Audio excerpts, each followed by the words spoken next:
Today I'm going to show you how you can use the same React context in multiple places in your application.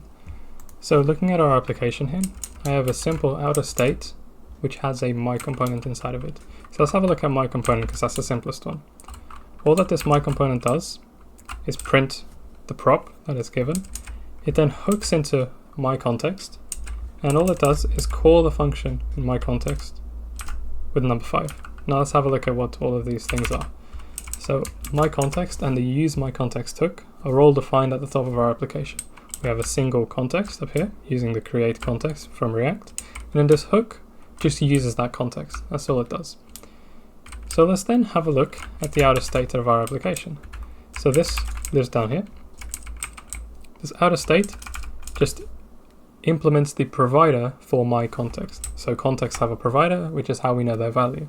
This provider gives us a function, and all it does is print my outer context, and it also prints the number that is given by 20.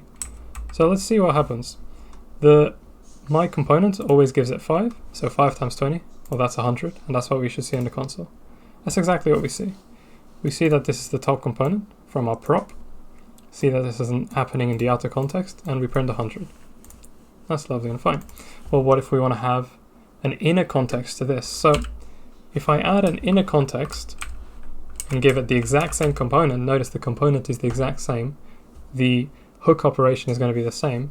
So because it's hooking into this my context, our inner context component is using the exact same context as our outer state. You see they are very similar, this outer state and this inner state. One thing they differ in is that our inner state prints, well, inner context, and instead of timing the number by 20, it times it by 2.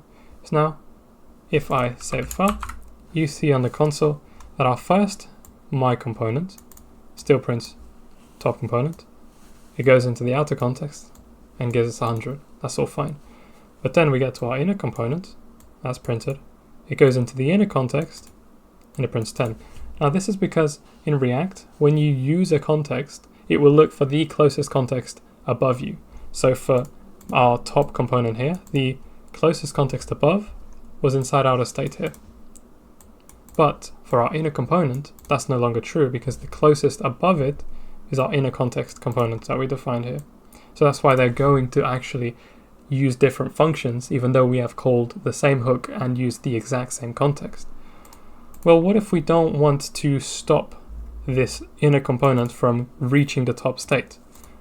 Well, what we can do is inside of our inner context, we can do this. We can hook into my context. And what this will do is it will look for the closest above it. And in our inner context component, as you can see here, the closest component above is this outer state. And what I'm going to do is after it runs the function that prints inner context and times it by 2, I'm actually going to call that same function but on the context above. So this should create sort of a chain going from the bottom of the tree all the way up. So if I then save, here's what we see. We still see the top component timesing by 100. We then also see our inner component going into the inner context, because it goes for the closest one above, timesing itself by 2, but then here's what is the cool thing. It then, because it calls that function from the context above, it goes into the function, prints outer context, and times by 100.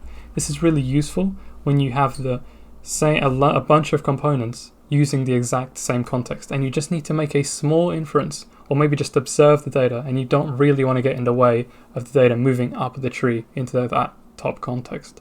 It almost acts like a middleware if you're familiar with API development. Well, thank you for watching. I hope you learned something today, and I'll see you in the next one.